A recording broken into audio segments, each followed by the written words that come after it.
I'll go ahead and share my screen then. Um, yeah, and yeah, thanks for inviting me. And I actually showed up this time, so my apologies for previous things going between time zones. Always kind of crazy. Yeah, but I'm gonna talk for maybe 35, 40 minutes, I think, about some work that I've been doing on linguistic diversity in digital settings. So thinking about digital corpora, and then also thinking about um, both models of linguistic variation and then how linguistic variation starts to impact um, models in computational linguistics. So to frame it, I'm going to break it into four parts. And the first part is about just large digital corpora. So thinking specifically about what populations we're actually observing. So we have some data set that we're taking to represent the production of human languages, but what languages are they? What people are they? What modes of behavior are they? And then that's going to lead into thinking about dialectal variation, really geographic dialects in this sense, and taking a look at what we can learn about syntactic and then semantic variation from corpora that represent specific populations. The third part, then, I'm going to switch and start thinking about impacts on NLP. And so basically, we have corpora that represent certain parts of the population. And then whenever we have these corpus-based studies of variation, we see that there's a ton of linguistic variation in these corpora. And so the question is, how much of that variation gets passed on downstream to trained models, and what kind of an impact do we have? And then I'm going to end by thinking about a project that we have just starting now, which is thinking about machine-assisted writing. So as we start having more and more synthetic data, which is trained by models that potentially have a geographic skew, what does that mean for linguistic diversity as well, right? And basically, then we have that full pipeline where the data that we're observing in the first place is now influenced by the models that we've trained from previous data. And I'll start by diving into just thinking about where web corpora come from. And this is based on a project that I'm involved with, Earthlings, which is just about language mapping. And really the goal is to have corpora from different languages, different populations around the world, and then increasingly combining those with models of variation and models of sort of the validity of the corpora. But what we're looking at here is just a map of the distribution of web data in this particular corpus, although I think that this data set is quite representative of web data in general. And so darker colors, sort of like the US, Canada, for example, have a lot more data, and other countries that are lighter have a lot less data. So this is our first view then of where large corpora come from, like who they represent. Here's a table which is getting at that exact same information, except instead of using a map, I just show the numbers. And so what I'll be talking about for the next couple bits is about this web corpus, about 330 billion words, and then a corresponding Twitter corpus. And they are designed to represent the same places. And whenever I say that the distribution is uneven, I mean, we have places like Southern Africa, so countries like Zimbabwe or South Africa, where there's actually very little data in this particular collection. And then other places like Western Europe, obviously, where there's way overrepresentation of data. So the common crawl data is, so the first step in the georeferencing is based on the country code. So obviously some places like New Zealand, which is where I was when I started doing this work, they use the country code all the time, so it's quite robust. But other places like Angola.ag, okay, it's not actually used for that purpose. And so there are places that are going to be missing for that reason. And then for the social media data, here's just a map. And so we have these different collection points, sort of cities around the world, and then sort of geographic searches around those cities. So slightly different collection methods in both cases. So one of the questions that we have is what kind of linguistic behavior do we observe in these data sets? And one of the things which of course we know is that there's a ton of majority languages in digital corpora. And so this is just quantifying that with these two data sets.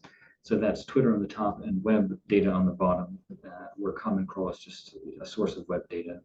And basically over 25% and over 30% of the data of these two corpora are just English. And if you think about equally representing the speakers in the world, obviously that's like a, much higher than the number of people who use English primarily. And then very quickly it falls off and we have like increasingly little data from other languages. So this is just a simple regression model that's trying to sort of visualize or explore that disconnect between population size and corpus size. So on the y-axis here, we have like how many people live in a country, and then on the x-axis, we have how big the corpus is.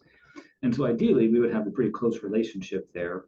But actually what we see is that there are a lot of countries, that have 200-300 million people and very little representation in the corpus.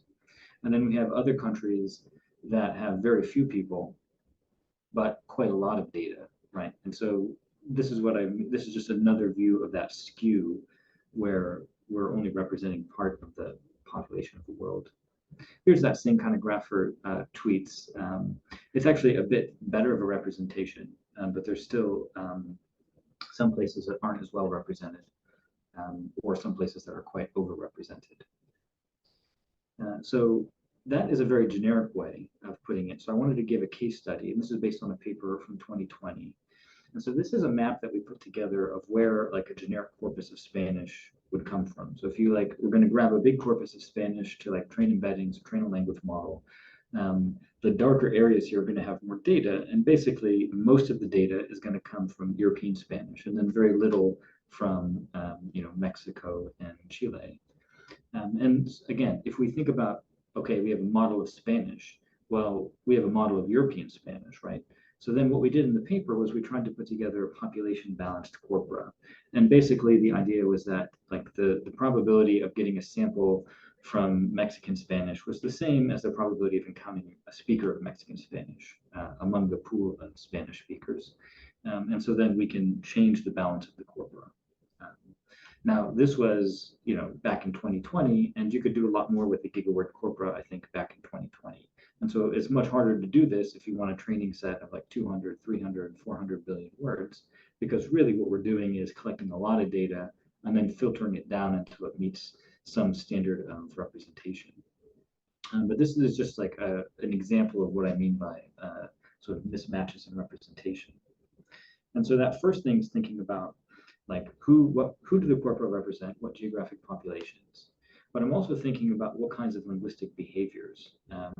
And so this is based on a paper from, another paper from 2020. And so here we're thinking about these collection methods as being a time series.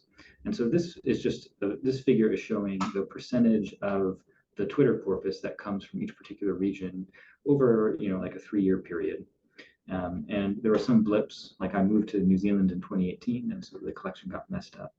But what we're going to think about is change over time in measures of linguistic diversity by viewing the corpus as a time series. And the first step in this is to have some measure of linguistic diversity. And so the next section I'll be talking about dialectal variation, right? So variation within a country. But we started off just thinking about linguistic diversity as what languages are used in a particular place. And I was working with an economist here, and so we just took a metaphor to market share. And so we used the Herfindahl-Hirschman index of sort of monopoly. And so a place like the United States has a monopoly, right? So it has a very high value on this HHI measure, which means that English has a monopoly of the linguistic landscape in that place. And then countries that have lower values have a much broader range, right? So you have many different observations. So basically, the lower the value is, the more diverse the language sort of landscape in that place is. And then really what we were interested in is change over time. And so one of the things about all these digital corpora is that we can't really get, we can't do a demographic survey. We can't figure out about the people who are producing the data. And, of course, COVID was, nobody liked COVID, but it is a great natural experiment, right? Because suddenly we had all these international travel restrictions. And so basically we have this period in time where we know that nobody's allowed to move or do anything. And so any changes that we see in a particular place are not changes in the population necessarily, but are changes in linguistic behavior. And really what I'm thinking about here is, there are a lot of people who are bilingual, multilingual speakers. So you have the option of using many languages. But then in the digital corpora, we're picking up the English usage that they have. And so this map is just showing places where there's a significant change. And for example, one of the things that's quite common is that there's a spike in the COVID period. And this is based on sort of a difference in differences model. So it's comparing each place to itself over time. And in a lot of countries, a lot of developed Western countries like the US and New Zealand, there's a spike in Spanish and Portuguese. But we know that it's not new Spanish speakers coming into the country, it's people who are already there, right? Because of travel restrictions. So nobody's coming and going. But then it's people engaging in different behaviors. And so one of the rationales for doing this kind of analysis was just to figure out what places might be subject to different kinds of behaviors that we just can't observe, right? So it gave us an opportunity to get around that. Those are just some initial sort of brief explorations of where digital corpora come from.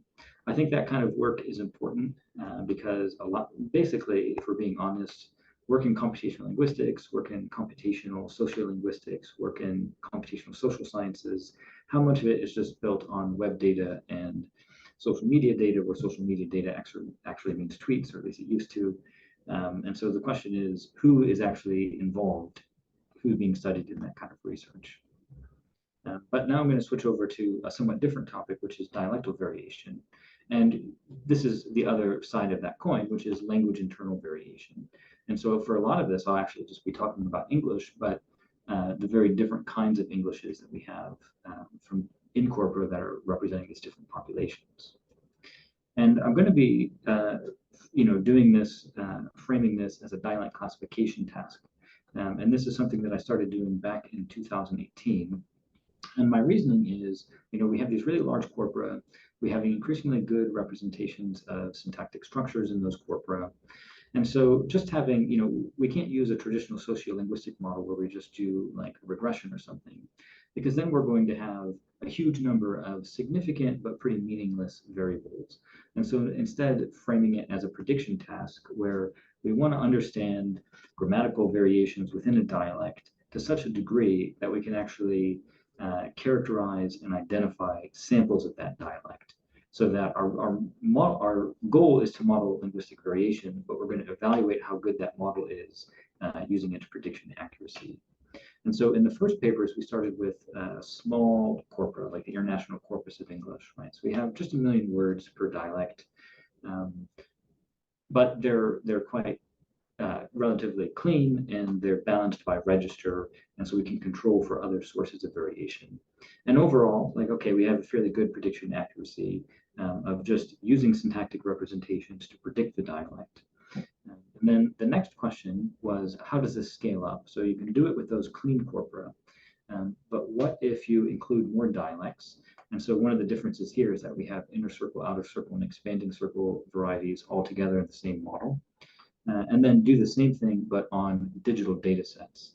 And so the results from this paper back in 2019 now, I guess, are that, yes, we have higher prediction accuracy on the web, but overall, we can still have a reasonable model of grammatical variation, certainly far above any sort of majority baseline. The follow-up question from that is, well, is this just sort of an idiosyncratic property of English? I mean, if English is making up 25 to 30% of the data sets, then maybe we just have sort of special strange properties of English. So the question was, can we scale it up across languages? And this is from a paper in a collection on computational sociolinguistics that Jack Grieve put together. And basically, yes, so on the left, we're looking at the web-based performance, on the right, the Twitter-based performance. Again, we're thinking about prediction accuracy as just giving us basically sort of a quality measure of the overall model, and then you can use the classifier to figure out what parts of the grammar are in variation and so on. But what we want to avoid doing is just finding a small number of significant but not particularly meaningful differences. And it scales across languages, so it's not just something about English. And then, so a follow-up question from that is, and this is something we did 2 years ago for a Coling paper, was what happens over time, right? Now, if you had a lot of classifier models, the further you get away from the training data, the worse the model is going to do. But if you have a model of like what New Zealand English is, and after 3 years it doesn't work anymore, then it's not a very good model of that particular dialect. Because even though dialects change, they shouldn't change that quickly. And so what we did here was we put together sort of a symmetrical geographic collection. So we have 6 inner circle, 6 outer circle varieties. Each one is sort of paired by region. So within each variety, we have like a sister variety. But the important thing is that we fix the collection by month. So we have a 3-year test period, and we break it down in the monthly sections. So we have 36 test sets. And when I say that we fix the test set by geography, what that means is, like, let's say we have 15,000 test samples from Australia every month, and of those, like 1,200 are from Perth. That means that throughout the entire test period, the number of samples from Perth is exactly the same. And this is important because we want to be able to say that the fluctuations in the model are based on changes or variation rather than just changes in the population, but they're not linguistic variations. So this is like just a time series plot of the F-score for the inner circle varieties. Overall, it's a bit lower than previous studies, and this is because of how we set it up in a couple of ways. New Zealand English, which is where I was working at the time, is quite low. And one of the reasons I like to study these is because you have like strange properties. New Zealand English has some things that kind of make it look more like an outer circle than an inner circle variety. But really, what we're interested in here is 2 things. One is the decay rate of performance, right? Again, we're looking for sort of like a sudden plummet that would say that like this model is kind of spurious because we expect it to be rather consistent. But then in terms of change, what we're interested in is the relative distribution of errors, right? So what is change in our depiction of one dialect versus another dialect? And we model this by doing a time series regression. So we take the false positive errors for each variety. So like, let's say we have like the false, so for each of these 36-month periods, we say, what's the relative distribution of false positive errors? The decay rate is the decline in the performance as we get away from the training data. And so really what we care about is the change in the distribution of errors. And so we use a vector error correction model. And then these are the significance values. So like in New Zealand English, which is really the only significant change in inner circle varieties. And there's a slight one here, but it's quite small. And so positive values mean that we have increasing number of errors. So this means that like New Zealand English has an influence. It's moving a little bit towards the Australian and UK production expectations. And then the outer circle varieties are quite different. So there's a lot more significant changes, and they're all negative, which means that you're kind of having varieties that are differentiating. They're moving away from each other. But the point here is just to get an idea of what these models look like over time, and whether we can look at the relative distribution of errors in the model to figure out which dialects are becoming more similar. And again, the setup is that from training data in 2018, we get like this representation of the expected grammatical production of New Zealand English. And then over the test set, we're saying, how does current production match up with that expectation? The other thing that we did in this paper was looked at sort of spatial error analysis, right? So here is by local area in New Zealand, just the prediction accuracy. And there's more errors here, right? So the F-score overall is much lower. And first of all, this map is already controlling for density, right? So one thing that we probably expect is, metro areas like Christchurch or Wellington or Auckland, they're going to have a lot more training samples, and so they're going to have better performance. But this map is already controlling for density. And what we see is that like some areas, especially those metro areas, match up with the expected production, but other places, rural areas, high tourist areas, don't, right? So it's just getting away of getting around one of those weaknesses of the classifier approach, which is that obviously we have variation within these national boundaries as well. And the final thing on syntactic variation that I'm going to talk about is from a paper just last year in a collection on complexity in language variation and change. And the idea here was to make sure that topic isn't a problem, right? Because we know that there are geographic distributions in topic. It could be the case that like everybody in Brazil is talking about soccer, everybody in the US is talking about baseball, and so we don't really have dialectal differences, we have topical differences. And we also know, I think, that that there are grammatical differences by topic, right? Sort of as like a sub-register that we have specific types of linguistic behavior depending on the topic that we're interested in. And so what we did here was we put together subcorpora, and each subcorpora is an aggregation of like 500 tweets, but the distribution of keywords in each subcorpora is exactly the same. So just from a really simple perspective, you can think about it as like, okay, one soccer tweet from each place, one weather tweet from each place, so that we're more or less holding topic constant. And then the other thing that we did was we have 3 levels of spatial granularity. So we're looking at regional dialects, national dialects, and then subnational dialects. And so this is a map of the subnational dialects in the US and Canada. This is based on spatial clustering. So each point is a metro area where we have a collection. And then we do spatial clustering without any linguistic information to come up with distinct areas. And you have like your East Coast, you have your Southern, you have your, kind of like a Florida area. It doesn't mean that there's linguistic features that are different, although then we will go and look and see if we can find those features. But the overall goal of this is to ask whether syntactic variation is equally spread throughout the grammar. So the previous approaches have been basically saying, let's represent as much of the grammar as we can using constructional representations, because that's what I happen to like. But what could happen is, so for example, we have like New Zealand English that's becoming more similar to Australia and the UK, right? But let's say that we have like a family of phrasal verb constructions and a family of passive constructions and a family of nominal constructions. One possibility is that like phrasal verb constructions are becoming like more like Australian and nominal constructions are becoming more like UK English. An alternate possibility is that every part of the grammar is engaging in the same direction of change, right? And so that's what we looked at in this paper. And this particular graph is just showing for each subpart of the grammar, which is like a collection of related construction families. We do the classification task higher, so each point is like a piece of the grammar. Higher points have better predictive accuracy, which means that they're better able to discriminate between dialects, which ultimately means that they're more subject to variation. And so what we see is that actually the predictive power of a model like this is spread throughout the grammar. And then there's other evaluations in the paper to look at whether we have change within the grammar as a complex system that are actually moving in 2 different directions, like towards 2 different exemplar dialects, if you will. But all of that stuff has been a bit about syntactic variation. And so here, just as a little case study about lexical semantic variation.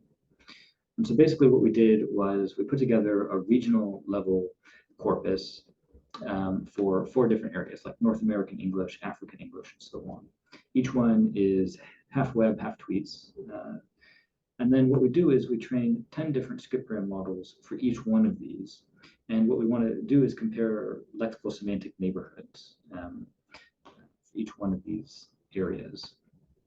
And we do 10 models so that we can get a confidence interval, right? So how much of the variation we see is just random noise, and how much of it actually is driven by the population that's represented in the corpus. So here are some examples of sort of stability and overlap within this setup. So both of these are measured using nearest neighbors to kind of get at the semantic neighborhood. So just a simple example, like let's say you had a word lettuce. You know, you might in one dialect say that lettuce is like rabbits and gardens, and in another area, lettuce is like club sandwiches and salads. And so the question is, what are the nearest neighbors? What is the structure kind of that semantic neighborhood? And so some words like shag or posh just have completely different meanings, right? So they're relatively stable within the North American English dialect, but there's no overlap at all. They're just completely different meanings. Then we have words like isolationist or justice, which are quite stable, but have a medium overlap with other varieties. And then some words like totalitarian or 10 and 12 that are quite stable and also have little overlap. Now, in what I'm about to show, we actually can quantify how much of this is just random variation. So we train 10 different models for each one. And so the diagonal here is like, what's the average agreement in 10 different sets of embeddings that are from the same population. And what we're looking at is between 25 and 28% of the variation is random, or at the very least is not given by population, right? So really what we're interested in is the gap between cross-dialect comparisons and same dialect comparisons. And so one of the things that we do in the paper is a regression analysis to try to say, like, what semantic concepts, what parts of speech, and so on, what age of acquisition, what levels of concreteness are predictors for whether a word will have differing lexical semantics in this embedding space across varieties. But the overall point in this section is we have these corpora that represent different populations using different languages. Can we use those corpora for computational sociolinguistics? Yes, we can. And there's a tremendous amount of variation. And I think there's a lot that we can do using these computational models to help us understand linguistic variation and change at a scale that you could just never do with like a traditional dialect survey, participant-based kind of approach. Okay. And then this raises a question, right? So in the first part, we know that the data that we use in computational linguistics / NLP comes from some populations, not others. And in the second part, we know that there's a tremendous amount of linguistic variation in these corpora. And so the follow-up question is, what's the downstream impact? So how many of these linguistic variants get passed all the way down and make a difference in the models? So let's go back to thinking about these population balanced corpora that I talked about. And so one comparison is, what change is there in a model based on a generic corpus of Spanish, which is just European Spanish, and a model based on a corpus which represents the population of Spanish speakers? And so in that original paper, we did a similar setup where we trained embeddings on each corpus and then did the overlap between nearest neighbors. And what we saw was that relatively low level of overlap extends across 50 languages. So it's, again, not just a property of English. The problem with this study was that we had no confidence interval. So we didn't have a way of distinguishing between geographic variation and just random variation or variation from other sources. And that's why we went back and retested that with the English data. Another thing that we know is that register makes a big difference, the context of production. So this is a graph of overlap in embeddings for Portuguese, which of course is not a low resource language, but we were simulating a low resource language. And the problem we were dealing with here is that we were working on a low resource language in New Zealand, and we had a bunch of like 19th century newspaper data, and we had a bunch of like 21st century tweets, so two of like, completely different registers. And so our goal was to try to come up with a way of predicting the reliability of an embedding space whenever we're trying to transfer it across registers. And ultimately what we found in the paper was that we could just use measures of corpus similarity, which are accurate at a much lower amount of data to make predictions about how reliable or how similar the resulting embedding spaces would be. Another way of thinking about the downstream impact is to do a spatial error analysis. And that's what we're looking at here. And so this is a language identification classifier, which some people think is an easy task, but it's not an easy task. And if the language classifier has sort of an equitable / fair distribution, in other words, if it were not impacted by linguistic variation, then we would have exactly the same degree of performance across the world. So here what we have is we took 1 million tweets from each country, ran 2 state-of-the-art language identification classifiers on them, and we're looking at the agreement rate. They could both be wrong, but agree. But if they disagree, we know that at least one of them is wrong. And basically what we see is that there are some places that have a much lower agreement. Now, is that because of the dialect, sort of like the kind, like the properties, like the code switching and such of that place? Or is it because of the mix of languages in that place? It doesn't really matter for the purposes of my point here, which is just that linguistic diversity, which we can think of as either what languages are being used or internal variants in a language, has an impact on this downstream classifier. But whenever you talk about this kind of thing, you always get a question. And that question is, well, fine, non-contextual embeddings and simple classifiers have a downstream impact from linguistic variation. But if we have a language model that's large enough, if we get enough parameters, if we get enough training data, then we're going to generalize our way out of that kind of thing. Okay, so we took a look because we got the question too many times. And so we have two different series of models, the Bloom models and the opt models. And we have increasing numbers of increasing parameter sizes for each one. So we go back to our georeference corpora, and so we have samples from most of the countries in the world, many cities per country, many samples per city. And we take that data set that I talked about just not that long ago, that's balanced by topic. So each sample is a collection of 500 tweets, and each sample has the same distribution of keywords. And so basically, the experimental idea here is that if we take a language model, we should get more or less the same distribution of perplexity across the world, right? Because the corpora are all in the same language, English. They all have the same mix of topics. They all come from the same source. They all have the same pre-processing methods.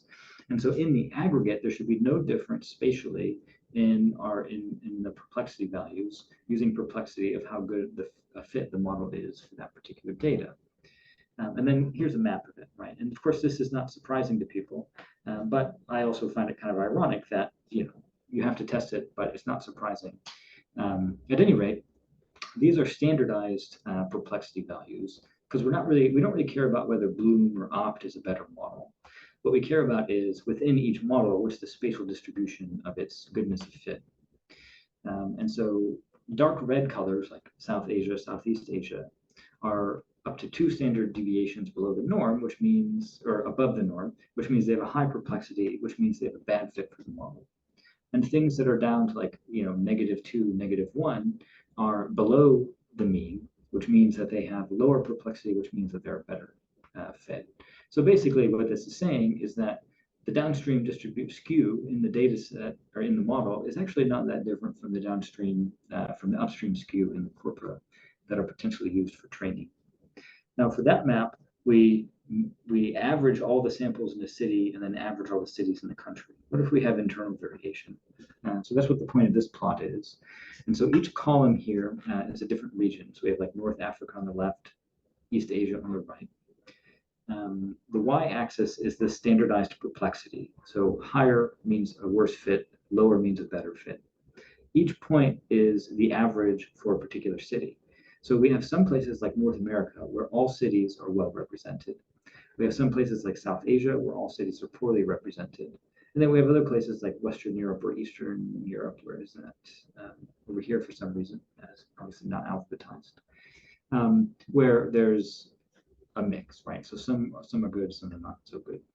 And here we can take an even closer look. And so here we're looking at just the distributions for 5 cities from India, 5 cities from the US. Now what the strip plot there was showing was just the mean, which is like this white dot for each of the violin plots. But the other question is, so yes, obviously all the American cities have much lower values, in other words, much better fits. But the other issue is the size of the distribution, because the American cities have a much tighter distribution. In other words, they're more reliable, it's more predictable. But in the Indian cities, and this is representative of many outer circle varieties, have a very large distribution there in terms of how well the model's doing. And then finally, just to drive the point home, so we have about 10,000 cities, but we said 100 best cities, 100 worst cities. And the best cities are generally in North America and Western Europe. And the worst cities are generally in South Asia and Southeast Asia. And so that's just reinforcing what the previous plots have shown. This is a heat map showing the correlation and the distribution of perplexity values between the models. Now, Bloom 560 is an outlier, so it's just got its own thing going on. It's not really similar to the other models. But 2 things here that I think are quite interesting. One is that within each model family, except for that Bloom 560, we have a super high correlation, like 1 or 0.99. And this means that more parameters does not change the spatial skew that we're seeing here. That's point number 1. Point number 2 is that there's a really high correlation across model families, right? So we have like 0.89, 0.87. That's a huge correlation. And it's important because one of the models is multilingual. One of the models is English only. They're trained on different data sets.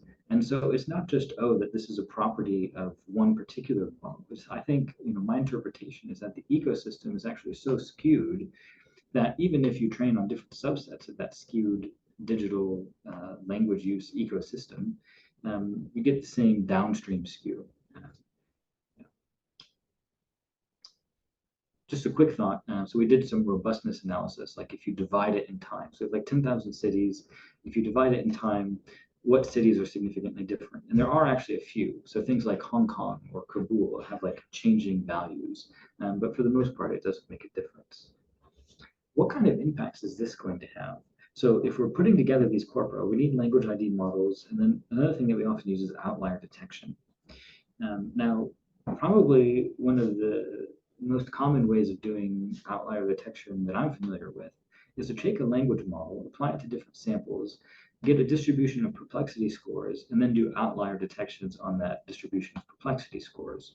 Well, we just saw that large language models, and we often do outlier detection with statistical language models. But regardless, language models in general have this really high geographic skew. And so this is just compounding the problem, right? So we have a small number of samples of New Zealand English. Are they outliers because they're bad examples of American English, or are they great examples of New Zealand English? And so we had a paper coming out soon where, among other things, we explore, can we do outlier detection in a dialect-specific way so that we don't systematically discard samples that don't belong to that sort of standardized inner circle population. And this is important because, if we systematically get rid of samples that contain some kind of variation, right, then we're ensuring that downstream we have more impact. But my main point in this section is, we have seen that the corpora are quite skewed in terms of who they represent. We've seen that there's a tremendous amount of syntactic and semantic variation in the data. And that continues downstream. It continues downstream in skipgram models. It continues downstream in the distribution of classifier errors. And it continues downstream even in large language models of increasingly large parameter sizes. So I just want to end with a thought, which is now we have machine-assisted writing. And so a lot of the samples that we're going to get from digital sources like the web or social media are going to be written with some degree of machine assistance. That could be spell check, that could be grammar check, that could be like using Grammarly to get a paraphrase or to be more concise. That could be using something like ChatGPT to have machine generation from prompts. And so we have a lack of linguistic diversity in the data to start with. We train a model to produce new data. How is that new model going to influence the linguistic diversity that we have overall? And so this is the question in a grant that's been funded by the Royal Society of New Zealand, and it's actually it's starting in March, so just a couple weeks here, and we'll be systematically looking at the influence that large language models for assisting writing have on our syntactic production. And so basically, it's a participant-based kind of study. And so we have human participants, we collect data in written data, and without any kind of machine assistance. We're going to try to have an informal kind of register or a more formal register. And so the variation in this corpora, we expect to come from the dialect, the register, and individual differences. And then our counterpoint is various machine-assisted conditions. We have 5 conditions ranging from just having spell check and grammar check up to generating an essay with prompts. And then our experimental question is, how much of a difference is there? And so for each participant, we have 2 samples, one with, one without this kind of influence. And we can do things like say, okay, we have a dialect classifier. How good are we at predicting New Zealand English in the natural production? And then what happens to our ability to predict / model New Zealand English whenever we have a large language model in the pipeline? And the question is, do individual differences, do dialectal differences get leveled out? And what happens there? A different way of thinking about this is we have 5 dialects, 2 registers. Baseline production is the natural writing from the participants, and then altered production is that machine-assisted pipeline. And we're trying to measure how much of a difference does that actually make. But again, if you think about that overall problem of how much linguistic diversity is there in the digital world, this is, I think, a really important question, because what we know is that the pieces of the pipeline, the training data, the outlier detection methods, the language identification methods, the language models that are used to generate text, all have significant impacts from this kind of variation in the first point. So I just envision this sort of ever downward spiral into increasingly less diversity. But yeah, thank you. I think I will stop there. I maybe talked a bit longer than I thought. Hey, thank you very much. It's really fascinating. Are there any questions?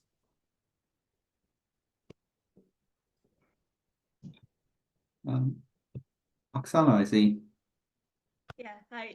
Thank you very much for your talk. And I've got a question about a slide where you measured how well the classifiers could detect dialectal varieties.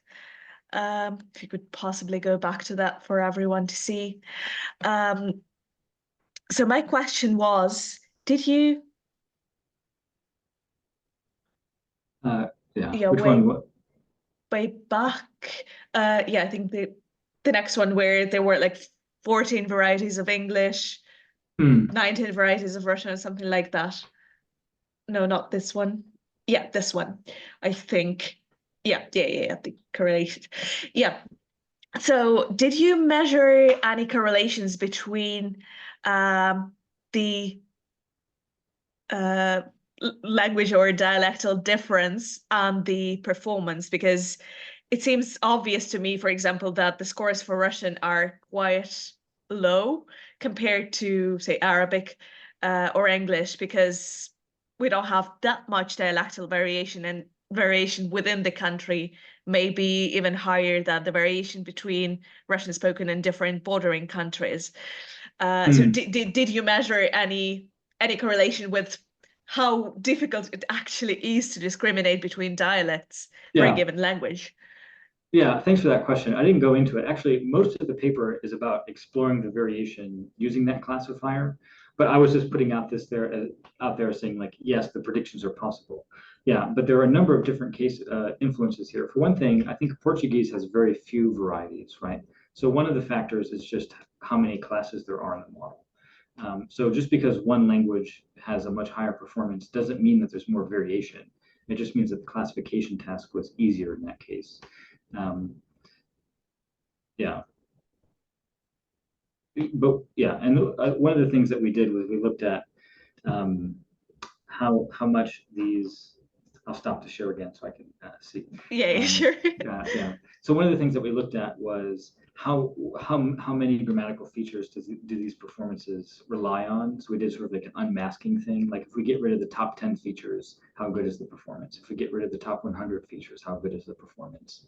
And that gives you an idea of the sort of grammatical depth of the difference in the dialects.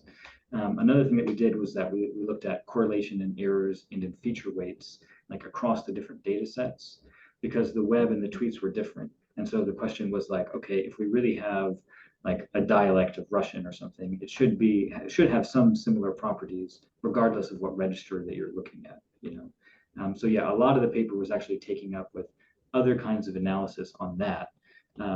That slide there was just making the point that if you evaluate it for, by prediction accuracy, then you do get at least reasonable accuracies across language, even though that's not actually the main point of the paper.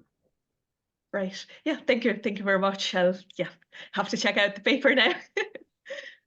Thank you. Hey, are there some other questions? So maybe I had one. So you've had a look at like geographical variation.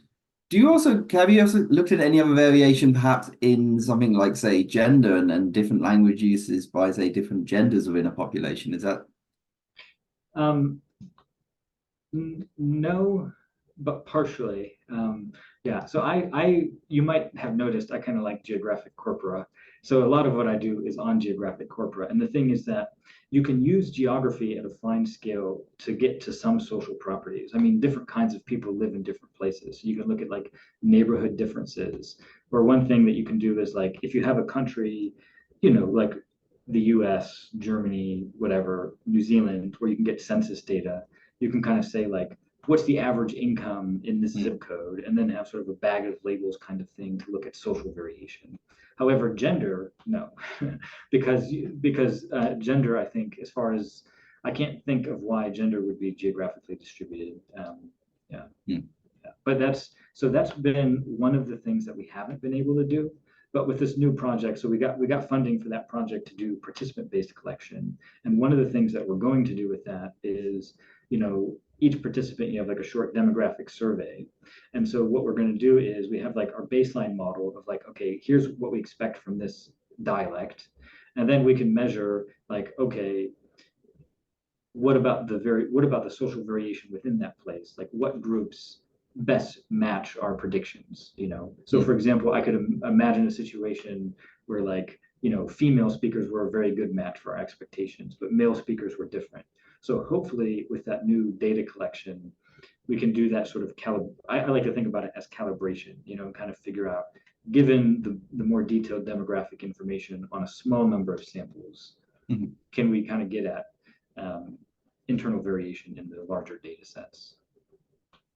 That's so interesting. Yeah, something I was also interested about, like, if you can dive down beyond like the city level, because I come from I come from London, and London has a very rich, posh West accent dialect, and a very much more lower class, like Cockney of the East London, and I come from like south of London, where you're sort of in the borderline, and you could very much tell, the way people talked in where I grew up, there's a very clear, whether they look more to the east or the west, you could tell a lot about their sort of socio-economic kind of just by that. So also these really kind of like very local dives would be interesting as well. Yeah. And I mean, I have seen work where people do like that really specific neighborhood level stuff. It's much harder because you have to make a lot more assumptions about your georeferencing. I mean, like, you can feel a lot more comfortable that something comes from a country or comes from a city. But as soon as you're like, oh, here's what the street address is or something, first of all, you get a ton of privacy issues. And that's one of the reasons I don't dive down that low, because you have to maintain that data in a completely different way.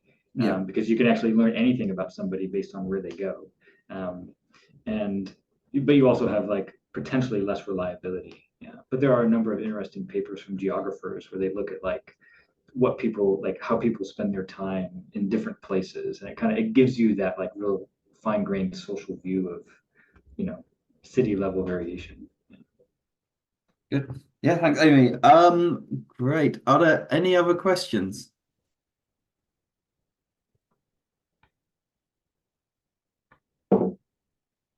I don't see anything in the chat or anyone raising their hand. So anyway, I'd just like to thank our speaker again.